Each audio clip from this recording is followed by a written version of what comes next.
Hi guys, welcome back. Well, I've been looking through my drawers for an indexing plate for my dividing head. One of my subscribers, Simon, has very kindly offered to send me all the possibilities with the two dividing plates that I've got. One of them's already on the dividing head, and I've put the other one safe. I've just been going through all the drawers. I haven't found it yet, but it's somewhere in the shop. I know I haven't lost it. I've just put it somewhere safe. Anyway, while I was looking for it, I came across this piece. I've had this a while, never used it. I think this came with a job lot of other tools that I picked up. And when I first got it, I thought, that's a piece for centralising taps. If you're doing some tapping on the lathe. There's a central pin that's spring loaded, and obviously this is the business end. There's a point on the pin, and the body here has been chamfered, so obviously this is the business end. So I started to have a look at it, and I've been pressing the piston in, thinking that's how it would work. And then I thought, well, hang on, if I do it like that and it's up against the work, the farther the top goes in,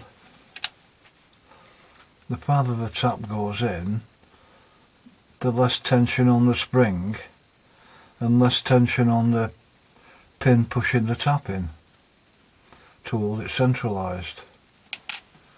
So I'd been scratching my head thinking, well, how on earth does this thing work? I think it's a commercially made item. It doesn't look shop made, and it's been finished off like this, so I'm pretty confident it's a commercially made item. So just let me strip it down. The first reaction was that somebody's had the pin out and put it in the wrong end. But then I thought, if the pin comes onto this end, we haven't got the chamfered end on here, so the business end is on the opposite side. So, yeah, it had me flummoxed for a while. Let me just show you how it works. The main body comes off like that. There's a large spring on the outer part of the body, and then the piston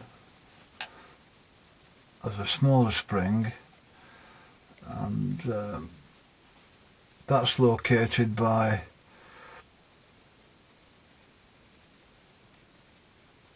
I don't know how to describe that. It's what's the word I'm looking for? It'll come to me soon. Anyway, you can rotate the spring to increase or decrease the tension. Circlip, that's what I'm looking for. There's a little circlip, and you won't be able to make it out, but it's at the moment it's positioned there. So you can rotate the spring to increase or decrease the tension.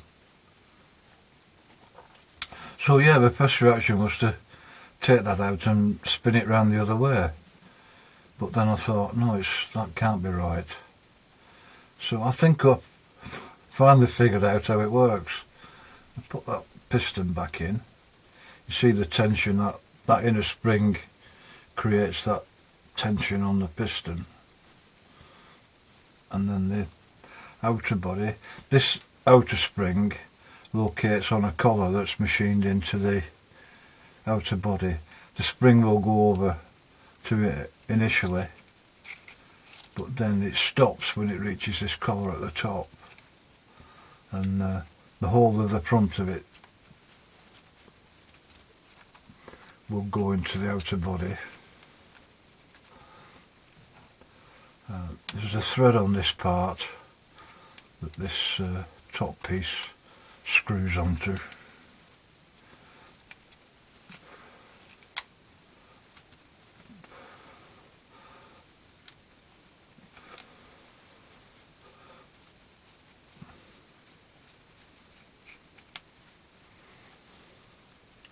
yeah, so as I say, I couldn't get my head around how this works. If that's mounted onto the tailstock, as it pushes in, it's reducing the tension on the top instead of maintaining that pressure. Anyway, I think I finally figured out how the thing works. Well, I've got a nut mounted into the choke. It's a 1/2 inch thread on it, and that's the correct tap for it. So I put that in halfway.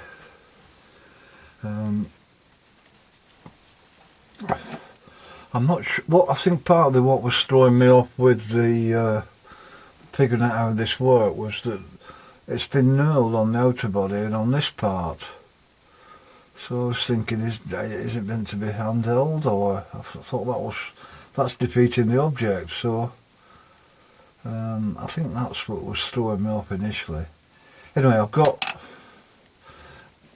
the CR40 choke with a number 2 Morse that fits into the tailstock, and I've got to collet the right size, so I'll mount that up.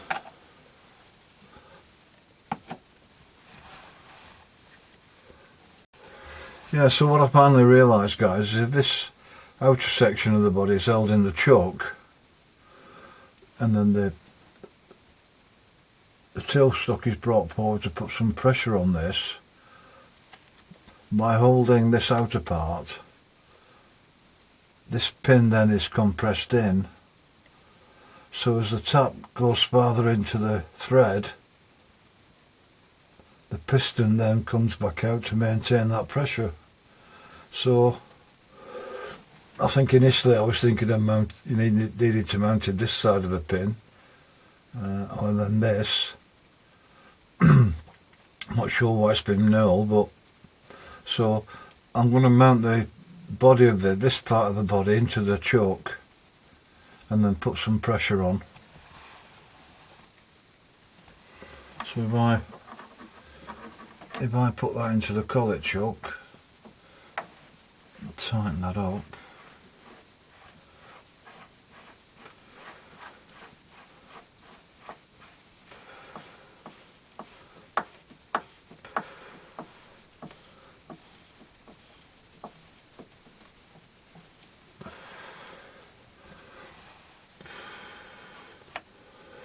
Get a bit closer for you. Yeah, so it's the outer body that's mounted into the choke now. You see how that's spring loaded now. So as the tap goes farther into the thread, the inner part is able to come out and maintain that pressure. I'll just set it up on this tap.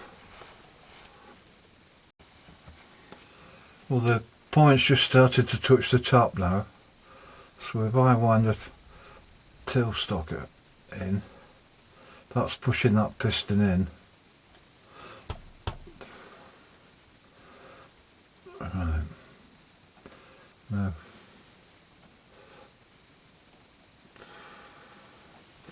don't know if you can see the piston moving there, guys. Let me just reposition the camera for you.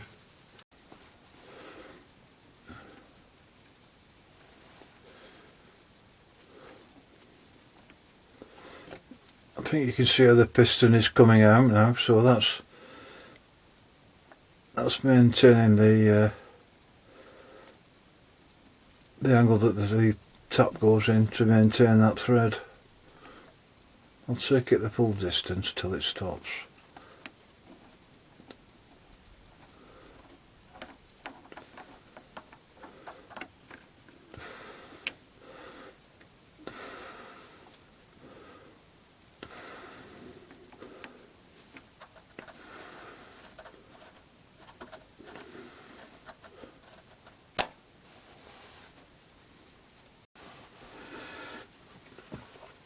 Yeah, so I got there with it in the end, guys. Bit of figuring out, but That should come in quite handy in future. I just thought that might be of some interest to some of you. Thanks for watching, guys. See you soon.